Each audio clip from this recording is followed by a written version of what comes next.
A Avenida 9 de Julho foi projetada no ano de 1921 no governo do prefeito João Rodrigues Guião e entregue ao público em 1923. Primeiramente chamada de Avenida Independência, ganhou nova denominação em 1934, numa homenagem à Revolução Constitucionalista de 1932. Em 1949, a Avenida 9 de Julho foi calçada com paralelepípedos entre as ruas Barão do Amazonas e Cerqueira César. Neste mesmo ano, foram plantadas 40 árvores cibipirunas. Durante a década de 1960, a avenida abrigou algumas das principais mansões de propriedades da elite econômica da cidade. Posteriormente, em função da sua posição privilegiada, vetor sul da cidade, consolidou-se como um importante setor bancário. Com o passar do tempo, a 9 de Julho foi vivendo um período de degradação e abandono. Os ladrilhos portugueses de seu calçamento foram arrancados. E o mesmo aconteceu com o leito carroçável. O glamour foi dando lugar a um triste retrato de decadência. Prestes a completar 100 anos, será totalmente restaurada entre a Rua Amador Bueno e a Avenida Independência, cerca de 1,3 quilômetros. Será recuperado todo o pavimento da avenida com a retirada e preservação dos paralelepípedos. O canteiro central também será restaurado, mantendo os mosaicos de pedras portuguesas e as árvores que não serão retiradas, mas será implantada toda a acessibilidade nos cruzamentos e retornos da avenida. Para discutir esse tema, o Mentoria desta semana convidou Augusto Valeri, Eliseu Rocha, José Antônio Correia Lages, Paulo César Garcia Lopes e Pedro Luiz Pegoraro. Historicamente, professor Lages, é importante para Ribeirão Preto a Avenida 9 de Julho? Adriana, sem dúvida nenhuma, né? A 9 de Julho é nosso cartão postal, né? Ela carrega um significado em termos de referência histórica, mas muito mais do que isso, né? É uma referência urbanística, é uma referência em termos de uma lembrança de um tempo, né, que se mantém ainda hoje. Então, essa questão, por exemplo, dos paralelepípedos é alguma coisa assim urgente, né, que finalmente agora parece que chegou a um bom curso e que nos resgata exatamente essa esperança e essa necessidade mesmo, né, de termos uma cidade bonita, uma cidade agradável, uma cidade aconchegante, né? E nada melhor do que isso, do que ter também uma avenida aconchegante, bonita, restaurada, né? Com aquele perfil que só a 9 de Julho tem. E sendo uma avenida, ela cumpre a função de mobilidade, levando pessoas de um lugar ao outro, ligando pontos distintos da cidade. Ela tem esse lugar de escape, de levar as pessoas. Sob esse ponto de vista, a gente está aqui com Augusto Valeri, que é arquiteto urbanista. Aquele lugar em especial, que já foi fim de cidade, hoje já está bem no meio da cidade, né? Tem essa importante função de ligar pontos bem distintos da cidade. A 9 de Julho tem uma função de mobilidade muito importante. Além disso, tem essa questão histórica, né? Foi uma avenida nobre, charmosa no seu uso, né? Onde realmente os melhores estabelecimentos começaram por ali, depois dos casarões, né, do Barão do Café. Mas eu queria montar um raciocínio de que Ribeirão está passando por um momento muito interessante. Tem o plano diretor aprovado, foi aprovado em primeira instância o plano de mobilidade, que apresenta a política de Ribeirão Preto de mobilidade, né, em consonância com a política nacional, né? E isso daí vem reforçar a ideia de que nós temos que prevalecer o transporte coletivo, nós temos que dar prevalência, e é assim que está tanto no plano diretor como no plano de mobilidade. Então, a mobilidade na 9 de Julho, faltou esse desenho do transporte coletivo de qualidade, né? Então, a infraestrutura da 9 de Julho realmente passa pela pavimentação, pela sinalização, pela acessibilidade das pessoas com deficiência, e a gente complementaria, num segundo momento, né, nós, urbanistas, né, junto com a entidade, numa discussão melhor, além do andar com segurança, o andar também de bicicleta, transporte coletivo e, por último, o automóvel, né? Eu acho que essa é um momento de discussão muito interessante. Por que não transformar a 9 de julho num calçadão, sem trânsito de carros ou ônibus? É o Soares que faz essa pergunta. Isso seria o melhor dos sonhos, né? De realmente conquistar a mobilidade democrática, ambientalmente correta, né? Eu não diria transformar em calçadão, mas eu diria transformar numa via compartilhada, onde poderia trafegar ônibus, automóveis que vão acessar as lojas, mas não um trânsito de ligação entre um ponto de desejo, né, ao outro, né? Mas realmente... Não levar o ponto A até o ponto B, mas levar ao ponto da 9. Exato. Vou até a 9, então aí eu uso ela como via. Exatamente. Mas não para transitar para ela e se eu não for a ela. É mais ou menos isso. Exatamente. Isso seria o ideal, né? Mas não tenha dúvida que é uma avenida que é mais propensa à contemplação, a admirar quando você anda pela avenida, do que quem está com o automóvel. A gente usufrui de um conforto pela arborização, pela paisagem, né? Então, ela tem uma qualidade urbanística que faz, sim, nós pensarmos, imagine essa via sendo de pedestre, onde pudesse ter bicicleta, uma disciplina no uso do transporte coletivo. Eu ainda acho que é possível. Ao longo desses tempos todos, aí, algumas atividades, né, foram realizadas no 9 de julho. Mais recentemente, ela foi fechada, era uma coisa meio a 9 de julho é nossa, o dia na rua. Né, alguns projetos culturais no meio do caminho que foram realizados. Eu participei de um deles, fizemos um piquenique na 9 de julho. Foi muito agradável, exatamente por conta da possibilidade de reunir muitas pessoas sentadas sem trânsito, atividades culturais acontecendo, exposição de arte, as pessoas levando seus cachorros para passear. Realmente é muito, muito interessante essa possibilidade. Acho até que mesmo fazendo todo o processo como está, o modelo de gestão, sem fazer mudança no projeto, que já foi licitado, já está em prática, mas mesmo posterior à entrega, o modelo de gestão da avenida pode, né, receber esses incentivos. Professor Lages, olha só, o Alberto é da cidade, porque ele sabe sobre os postes antigos e não é muita gente que sabe sobre esses postes. Ele diz o seguinte: onde estão os antigos postes de luz da 9 de julho? Sumiram? É o Alberto que quer saber. Aliás, esses postes já tiveram uma longa história, uma polêmica histórica de coloca, tira, enfim, substituído lá pela luz a mercúrio, enfim, né? E o projeto era retirar os postes que deveriam ser distribuídos por praças, né? E a gente não vê esses postes nas praças. Seria até uma boa investigação a ser feita hoje. Para que fim, né? Para onde foram esses postes? Eu já fui atrás dos postes. Já fui atrás dos postes. Encontrou sim. Vários deles eu encontrei na infraestrutura, mas eles estavam meio enferrujados, com dificuldade de retomada. 2 deles estavam localizados no Morro do São Bento. E tinha uma expectativa, mas acho que isso não vai se confirmar, da retomada desses postes, né, secretário Pegoraro? Infelizmente, não há essa possibilidade dentro desta obra. Eu acredito que seria muito bem-vindo o retorno dessa parte histórica da avenida, mas nesta obra, infelizmente, não está previsto. Nem como uma ilustração do tempo, né? Nem como um demonstrativo histórico, né? Uma espécie sem uso, simplesmente para ele fazer referência, né? Porque ele sabe porque viu, quem não viu não vai ver. Não tem nem essa possibilidade de a gente fazer um atrativo artístico ali, levar pelo menos esses postes que ainda estão visíveis só para chamar atenção?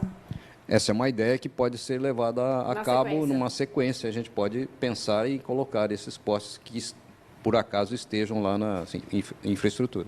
O Pedro Ribeiro está dizendo o seguinte: que tal explorar turisticamente a avenida, que é um caminho ideal para bares, restaurantes, museus, espaços culturais, feira de artesanato, né? Na opinião dele, é um jeito até de monetizar o espaço, de criar atrativos para o espaço e criar trabalho, renda, enfim.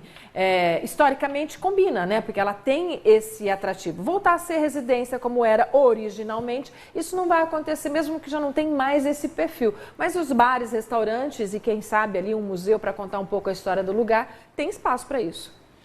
Adriana, nós estamos conversando muito aqui sobre a questão da reforma urgente e imediata que vai acontecer, né? Mas você bem já colocou rapidamente antes a questão da gestão da avenida. Então, acho isso muito importante também. Eu acho que deveria começarmos essa discussão, essa preocupação desde já, desde agora. A gestão da avenida não é só a questão, por exemplo, da manutenção dos paralelepípedos, mas como que a avenida vai ser utilizada? Quem vai passar por lá? É ônibus, é veículos, é bicicleta. E tem a ver com o uso que vai ser dado a ela. Então, né? Esse uso nos leva a essa questão que você está colocando agora. A gestão no sentido assim, da utilização da avenida como o patrimônio cultural não é apenas o cultural histórico, é paisagístico também. Né? Então, é uma paisagem, alguém já disse aqui, eu acho que foi Augusto aqui, que precisa ser admirada. E, para isso, ela precisa ser utilizada com atividades culturais. Já houve até recentemente algumas atividades, algumas iniciativas nesse sentido, mas a Prefeitura poderia, através da sua Secretaria de Cultura e Turismo, desde já, né, já começar a conversar, não só com a população de um modo geral, mas também com os comerciantes, também com quem depende daquela avenida para sobreviver. De repente, você tem ali um novo cartão postal. Fechamentos, né? Aos finais de semana. Fechamento aos domingos. Né?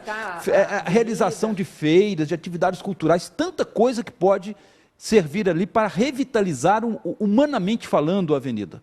Vou trazer um tema aqui para unir um pouco o conhecimento do nosso arquiteto urbanista e do nosso secretário de obras. Olha só, mais ou menos em 2004, 2003, ou mais do que isso, eu fazia uma reportagem pelo IAB, Instituto dos Arquitetos do Brasil, e naquela reportagem a gente dizia o seguinte, olha, se todo mundo no centro da cidade der descarga ao mesmo tempo, tem um problema muito sério. E a gente não tem ouvido falar sobre no investimento desse sistema, né, desse sistema interno, né, subterrâneo dessa localidade. Pensando na 9 de Julho como uma localidade do centro, vou começar com o arquiteto, não tendo ouvido falar e tendo sabido desse problema há mais de 2 décadas, com certeza é um problema que ainda existe. É isso? Tem essa discussão em Ribeirão Preto sobre a infraestrutura do centro da cidade, Valério? Olha, por incrível que pareça, tem. E isso está em lei, inclusive, né?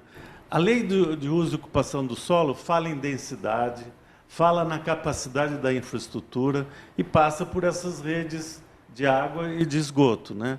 E é interessante que a comunidade, a sociedade de Ribeirão Preto, ainda irá passar por um diálogo com o executivo na elaboração das unidades de ocupação planejada.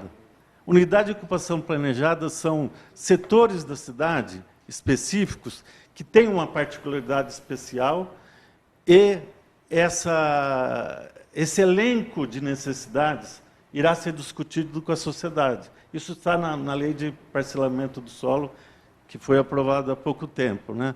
Então, é um momento muito interessante para pautar essa carência, né? Seja em melhoria de calçada, a infraestrutura de rede e de água, e também na questão da discussão da energia elétrica, a rede de energia elétrica, por exemplo, da 9 de Julho, que faz parte da unidade de ocupação planejada do centro da cidade. No passado, a rede de energia elétrica da 9 de Julho era subterrânea, era embutida. E a gente tem como exemplo, né, de que é possível o calçadão de Ribeirão Preto, onde houve essa situação. Então, a infraestrutura conversa com a capacidade das regiões, seja pelos vários usos, né, que tem, e com certeza o centro da cidade está precisando de rede de drenagem, né? Não é só o que irá fazer na 9 de Julho, uma drenagem que vá direto da 9 de Julho ao Retiro Saudoso, mas sim, todas as quadras têm que ser munidas de rede de drenagem. Então, isso é um exemplo que vai aparecer, com certeza, quando a discussão for com a comunidade, né? Bem, a gente sabe que o trabalho realizado pelo SAERP, né, de cuidar da questão de atendimento do esgoto e da água é super importante. Mas, infelizmente, o SAERP tem feito o papel, né, do policial mau, né? Porque não só me contam, mas eu vi no momento da revitalização do centro da cidade. Acabava de fazer uma obra, aí tinha um vazamento, lá vinha o DAERP para quebrar tudo de novo. Né? E isso tem sido constante nas calçadas das pessoas, e eu particularmente sou vítima recente desse problema, e aí ao ser vítima, muita gente foi contando, isso aconteceu comigo, isso aconteceu comigo. Né? Você acaba de investir na sua calçada, vai lá o DAERP e acaba não cumprindo os prazos da retomada. E no que diz respeito a 9 de julho, vocês vão fazer uma drenagem que é importante, mas já que vão abrir, né? Já que vai fazer uma cirurgia invasiva, vai dar para olhar para a questão de esgoto e água no que diz respeito a 9 de julho ou não está contemplado nesse momento? Adriana, essa pergunta é interessante. Hoje nós temos um valor para a obra da 9 de julho. 1/3 desse valor é o restauro. O segundo terço é a drenagem, que são as 2 galerias. E o terceiro terço é água e esgoto. Nós vamos fazer a substituição de toda essa rede que capta ali e desce pelas 2 ruas, Marcondes Salgado e São José. Toda a rede de água e esgoto será substituída.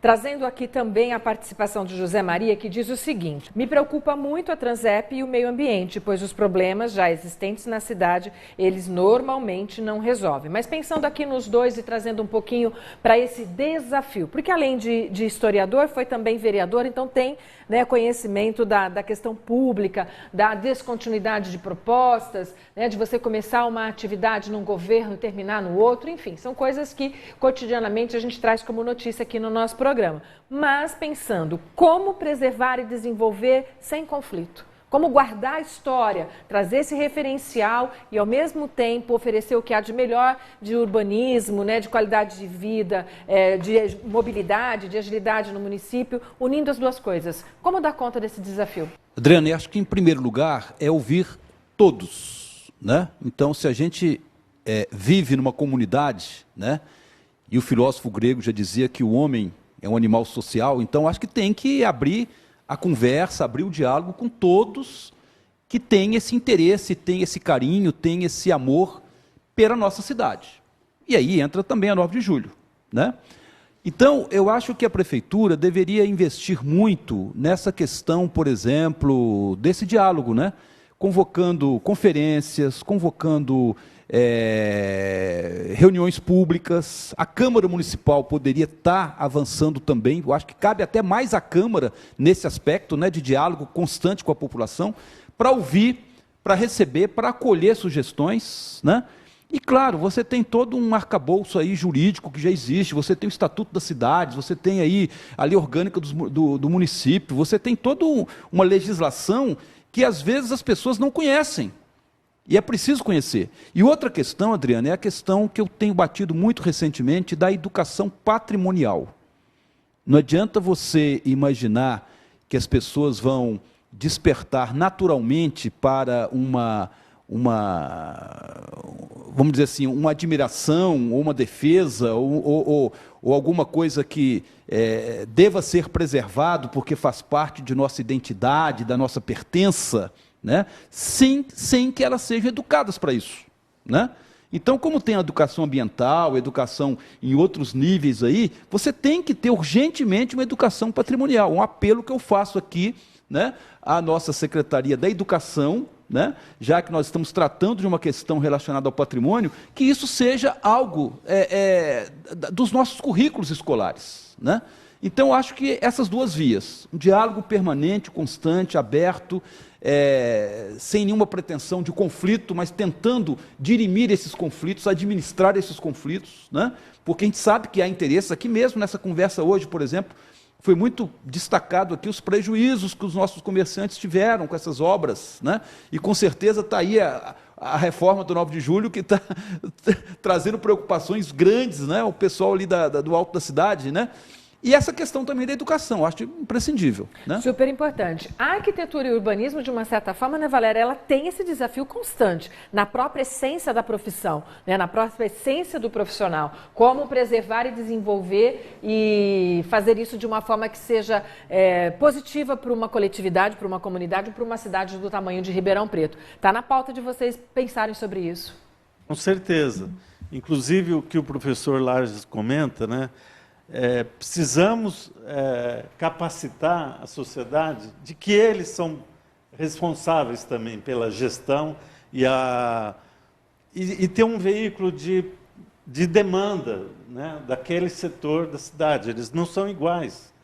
O centro da cidade não é igual à Vila Virgínia, o Campos Elíseos, né? Então, tem que haver um processo participativo. E como eu comentei na minha manifestação anterior, essas unidades de ocupação planejada, que são os vários setores da cidade, a Zona Sul, a Zona Norte, e a Zona Norte é a mais desqualificada no sentido de investimento. Menos, né? Atenção. O interessante é resgatar o que Ribeirão já teve, que é o orçamento participativo.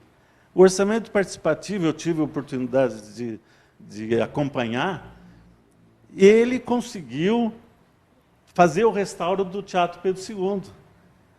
Tinha várias obras na periferia de Ribeirão Preto, onde iria investir no asfaltamento das vias, ou até uma reforma de praça. A comunidade entendeu que essa verba que iria para essa localidade pudesse ir para o restauro do Pedro II. Então, é muito interessante o processo participativo. E como o professor Lages comentou, o Estatuto da Cidade preconiza isso e a nossa lei do plano diretor fala da questão da participação da sociedade. Então, nós temos que sensibilizar, mais uma vez, a comunidade e disciplinar ou aprender ou sensibilizar no sentido desse processo participativo, que passa pela Câmara, não tenha dúvida. Quanto mais informação, mais transparência, mais longo prazo nas decisões a serem tomadas pela Prefeitura, mais conivência, mais conectividade o Poder Executivo cria com a cidade de uma forma geral. Vamos desejar boa sorte para que tudo dê certo, né? Que a gente realmente possa, de forma bastante otimista, ir acompanhando e vendo as coisas acontecerem e muito, né, num prazo já pactuado aqui, trazer a notícia da reinauguração da 9 de julho.